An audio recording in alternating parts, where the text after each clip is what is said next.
Seguimos en Like a las 10, estamos transmitiendo en vivo por el 30 de la TDA en este arranque de semana donde hay mucho para contarles, y donde se sigue discutiendo la inteligencia artificial. Exactamente, un tema que, lo decíamos en el inicio, está en boca de todos. Sí. Porque muchas preguntas, pocas respuestas tal vez, pero para responder estas preguntas tenemos al mejor. Ariel Corgatelli está del otro lado. Buen día, Ariel, ¿cómo te va? Buen día, Ariel. Buen día, chicos. Gracias por la presentación. La verdad que gracias. Sabemos que nos vas a aclarar muchas de las dudas que tenemos respecto a la inteligencia artificial y al chat GPT. Exactamente. Hay un montón de cuestiones relacionadas a todo esto. Yo creo que, inclusive lo hemos hablado en algún momento, es el año de la inteligencia artificial y van a ir saliendo un montón de empresas. Y bueno, les puedo contar que el fin de semana hubo una noticia muy importante que está empezando a comentarse en los sitios de tecnología en todo el mundo y tiene que ver con el famoso y digamos el amigo Elon Musk, el dueño de Twitter, donde recuerdan que hace un tiempito él se puso en contra y había pedido en una carta pública, bueno, él no la escribió la carta pública, pero bueno, él se sumó a la misma con otras personas muy importantes a nivel tecnológico y habían pedido que se frene hasta 6 meses el avance de la inteligencia artificial y que las empresas empiecen a bajar un poco el tono y que empiece a haber algún tipo de regulación, algo que creo que estoy bastante de acuerdo con ese tema. Pero bueno, él dijo eso. Bill Gates, por el otro lado, que está detrás de alguna forma, pues es inversor de OpenAI, que es la compañía que desarrolla ChatGPT, salió a decir que no era tan así, que tampoco había que hacerse tanto problema, y la realidad es que este fin de semana se dio a conocer que el 4 de marzo nuestro amigo Elon Musk había creado una empresa que se llama X.AI y que está totalmente orientada a la inteligencia artificial. A mí me parece que lo que hizo Elon Musk en su momento, porque Musk es una persona que genera mucho revuelo en las redes sociales, creo que lo que estaba medio atentos es que él quería ser el más potente en el tema de inteligencia artificial y bueno, con esto de alguna forma lo está demostrando, ¿no? O sea, sacando su propia inteligencia. Y algo que quería contarles que es muy fresquito de esta mañana y tiene que ver con que Google está con un poco de miedo, porque lo hablamos en algún momento, que la inteligencia artificial también va a tocar el tema de las publicidades clásicas que nosotros conocemos en los buscadores. Bueno, hoy se dio a conocer que la semana pasada hubo una reunión media oculta entre la gente de Microsoft y Samsung, porque vieron que nosotros en los teléfonos tenemos un navegador y el navegador que tiene el buscador, y Google pone millones de dólares, inclusive a Apple, para que las búsquedas siempre salgan por su navegador, obviamente por el tema de publicidad. Pero bueno, parece que Samsung, que es el principal vendedor de teléfonos en el mundo, tiene un acuerdo ahí medio cerrado con Microsoft para poner Bing como buscador. Entonces esto como que le patea bastante el tablero a Google. O sea que hay una guerra constante con el tema de inteligencia artificial. Ariel, mira, si uno pone, por ejemplo, en el buscador de Google, inteligencia artificial, noticias, lo primero que sale es Maggie, el buscador que prepara Google para no perder la carrera de la inteligencia artificial y las 4 funciones que tendrá Bard, la inteligencia artificial de Google. Exactamente, porque Google se quedó dormido, esa es la realidad. Google tenía Lambda, que hace más de 4 años que viene trabajando con eso, pero es como que se quedaron dormidos. Y bueno, mucho también se hizo, que creo que el año pasado también lo hablamos, en el tema del metaverso, que la verdad que terminó siendo la última palabra del metaverso. Sí. Quedó todo trunco esa historia, y Google también se metió en esa movida, pero evidentemente no fue lo mejor que pudo haber decidido. Facebook también le pasó lo mismo, ellos también estaban trabajando en inteligencia artificial, pero una empresa que inclusive Elon Musk ayudó a fundarla, o sea, tiene 2016, si mal no recuerdo, lo digo de memoria la fecha, pero más o menos por ahí, o 2015, él arranca una empresa que se llama OpenAI, y después en el 2018 se abre, pero siguieron trabajando, o sea, siguieron trabajando. Y el año pasado, ¿se acuerdan que a finales de año empezamos a hablar de ChatGPT? Y es como que explotó, porque realmente nos brinda la posibilidad de utilizarlo de una manera muy simple. Y Google salió ahora con ARM.ai o ARM.ai, digamos, BART.ai, que sería su inteligencia artificial.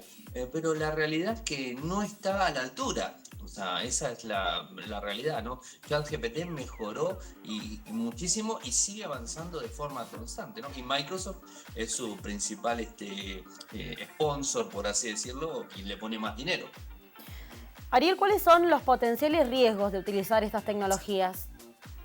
Y no tenés muchos riesgos. El problema más grande que podemos llegar a decir nosotros, y que bueno que de alguna forma nos compete a nosotros, tiene que ver con las fake news. Fíjense que han salido un montón de fotos retocadas en donde lo han puesto al Papa, lo han puesto a Donald Trump, seguramente las vieron las fotos. Sí. Y la realidad es que parecen muy bien. Lo que pasa es que, si bien esas fotos pueden traer problemas, o sea, digamos, si vos la ves en el primer instante, decís, sí, es el Papa, es Donald Trump. O bueno, puede pasar con cualquier cosa, o sea, no solamente digo esos dos casos porque fueron uno de los más dados, ¿no? Pero te pueden empezar a modificar noticias y empezar a mostrarte cosas que no existen. Por supuesto, hay formas de darse cuenta porque la inteligencia artificial sigue teniendo fallos. O sea, fíjate que por ejemplo, en las fotos que se vieron, el trasfondo, o sea, el fondo no es del todo óptimo. La inteligencia artificial, si bien avanzó un montón, tiene algunos fallos. Tenés que ir de una manera muy concisa a ver la foto y a darte cuenta. Lo que pasa es que va a llegar un momento que la inteligencia artificial va a ser tan buena que van a ponerme mi cara en otro lado y va a parecer que soy yo, y realmente no es así. Hubo casos también, por ejemplo, lo habrán escuchado, de una persona que estaba vendiendo fotos eróticas y ese tipo de cosas, y que eran inteligencia artificial, eran fotos manejadas por eso. Y la gente es como que no termina de entender, y bueno, o sea, se presta un montón de estafas, de engaños, bueno, y de noticias que son falsas, ¿no? Y más allá, cuando avance también el tema de los videos, creo que eso también, que ya han hecho cosas, pero bueno, va a ir complicando. Pero tenemos que pensar que nosotros también somos los culpables de alguna forma, ¿no? Porque esto no arrancó de la nada. Recuerden que digamos, nosotros venimos recargando esa inteligencia artificial que están utilizando, el famoso Machine Learning, que arrancó con todo eso, es ir cargando datos. Cuando nosotros, por ejemplo, no es que quiera ser malo, pero por ejemplo, agarramos un filtro de cualquier aplicación, de cualquier red social, y cambiamos el rostro, o sea, nos hacemos más viejos o nos cambiamos, estamos alimentando todo ese motor de datos que va a ir cargando el sistema. Así que, bueno, es complicada la situación, o sea, no sé cómo lo ven ustedes, pero yo la verdad que lo veo complicado y difícil, duro en un tiempo. Sí, la verdad que hoy por hoy parece un poco lejano los riesgos, pero después te los chocás de frente, es lo que vos decís, de un día para otro puede ser diferente. Ahora, Eli te preguntó por esto de los riesgos, los peligros, pero ¿y las utilidades y las funciones? Y funciones tenés un montón. Hoy por una función muy buena, que de hecho yo lo he utilizado varias veces, cuando de repente no conoces un tema y querés encontrar información. O sea, ¿qué es lo que hace la inteligencia artificial? La inteligencia artificial lo que hace es resumirte, acceder a toda la base de datos de Internet, te resume la información. Entonces, si vos, por ejemplo, quisieras buscar un tema determinado, lo pones en el buscador, Google, el de Microsoft, cualquiera, ¿no? Lo pones en el buscador y te salen un montón de enlaces de búsquedas. Y por supuesto está la publicidad, bueno, dejemos de lado eso, pero más allá de todo eso, te salen un montón de, digamos, de enlaces. Ahora, si vos le preguntás a una inteligencia artificial, la inteligencia artificial entiende lo que vos le estás preguntando y te responde de una manera concisa, simple. Te ahorra un montón de tiempo. esa es la realidad, te ahorra un montón de tiempo, ya sea que quieras aprender de historia, de lo que se te ocurra, tecnología, de lo que fuera, digamos, te da un montón de funcionalidades. Y por ejemplo, ahora tenés traducciones automáticas, tenés lo que sería el desgrabado famoso que nosotros lo hemos hecho hace muchos años cuando hacíamos una entrevista y necesitabas desgrabar la conversación que grabas con un grabador, ahora con un celular. Bueno, ya tenés el sistema que te lo hace directamente. O sea, tenés un montón de funcionalidades que van haciendo retocar fotos. Lo tenemos en los celulares hace un montón de tiempo. En la mayoría de los equipos, cuando hacen, por ejemplo, el efecto bokeh, el desenfoque de fondo, lo hace la inteligencia artificial. Detecta tu imagen y el fondo te lo desenfoca. Pero eso ¿quién lo hace? La inteligencia artificial. O sea, la venimos utilizando y tiene un montón de funcionalidades que cada vez vamos a ver muchísimas más, ¿no? O sea, yo le tengo miedo también al tema de los videos, porque la gente quizás no le presta atención y quizás toma todo por cierto. Bueno, eso puede llegar a generar complicaciones, ¿no? O sea, creo que hay que estar medio en el medio de los dos lados. Tal cual. Ari, la semana pasada nos enterábamos que Instagram, a partir de ahora, iba a avisar cuando una imagen sea realizada por inteligencia artificial. ¿Cómo ves vos que las redes sociales se ayornen a esta realidad? Y lo deberían hacer, lo deberían hacer. Lo que pasa es que Instagram va a utilizar inteligencia artificial justamente para ver esos defectos que te digo. Por ejemplo, cuando vos agarras una foto que está, digamos, trucada, por así decirlo, con inteligencia artificial, vos vas a ver determinados detalles. Si agarrás la foto y la ampliás, vas a encontrar diferencias. Se ha visto, por ejemplo, que la mano de las personas en Donald Trump no tenían 5 dedos, sino que tenían 6. Digamos, que te modificó algo, que te borroneó la cara, te sacó algún rasgo específico. O sea, tiene fallas, en la inteligencia artificial, y eso supuestamente es lo que van a empezar a detectar Instagram.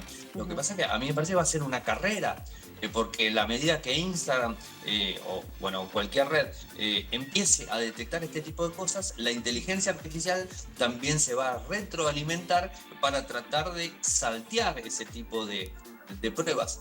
Va a ser un como, digamos, entre comillas, diciendo como una guerra constante, tratando de irse mejorando por un lado la detección y por el otro lado el tema de, digamos, de mejorar las imágenes, por ejemplo, en el caso de Instagram. Pero yo creo que está bueno, ¿no? Porque imagínate que si no, es un poco como decía Emi recién, nos vamos a quedar sin trabajo también todo, porque en definitiva quizás ni tengamos que estar hablando nosotros por acá y ya directamente lo haga. Hay algunos locutores en algunos lados que están trabajando con inteligencia artificial.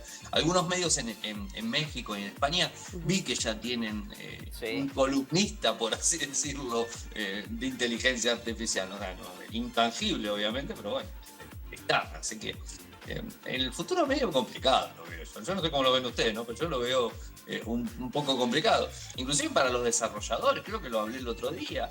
Yo he puesto código, yo no soy desarrollador y la verdad que no es mi fuerte, nunca me gustó. Pero a veces le he preguntado y me senté y le armé bien la pregunta, porque eso es un poco lo que está fallando hoy, quizás en la inteligencia artificial. Hay que saberle preguntar a ChatGPT. Y bueno, le pregunté, o sea, me dediqué a preguntarle bien para que me arme un código fuente en C. Y me lo armó perfecto. Y funcionaba. Y yo no entiendo nada de programación. O sea, no me gusta. Y sin embargo, lo hizo. Copié, pegué y funcionó. O sea, eso es un tema complicado. Y hoy quería decirles un poco para el que quiere probar todo esto, porque quizás al que nos está escuchando o viendo no lo termina de asimilar bien. Pero tienen, por ejemplo, para utilizar ChatGPT de una manera más que simple, te bajás Bing, que es o Edge, que es el navegador de Microsoft, lo bajás y tenés la solapita, digamos, el botoncito que dice inteligencia artificial, haces clic y lo buscas. Y la verdad que es mucho más potente que entrar al OpenAI, que sería la web de ChatGPT. Y está abierto y te tira un montón de funciones. La verdad que está muy bueno. En los celulares lo puedes instalar sin problemas. Y bueno, como para que empiecen a jugar con esto porque realmente sirve, ¿no? Ariel, muchísimas gracias por este contacto. Te mandamos un abrazo grande y te deseamos una hermosa semana. Lo mismo para ustedes, chicos. Mil gracias. Gracias, Chau, Ariel. Bueno, inteligencia artificial, ChatGPT, la verdad que de una semana a la otra que hablamos hay un montón de cosas nuevas que también nosotros nos vamos enterando, ¿no? Cuando tenemos este contacto con Ariel, porque es algo que avanza todo el tiempo, ¿no? Todos los días hay novedades. Una realidad que nos interpela. Aunque no queramos, nos interpela. Tarde o temprano. Vamos a hacer una nueva pausa. Quédense hasta las 11:30. Les hacemos compañía aquí en Like a las 10 por Señal U, el canal de la UNCuyo. Ya venimos.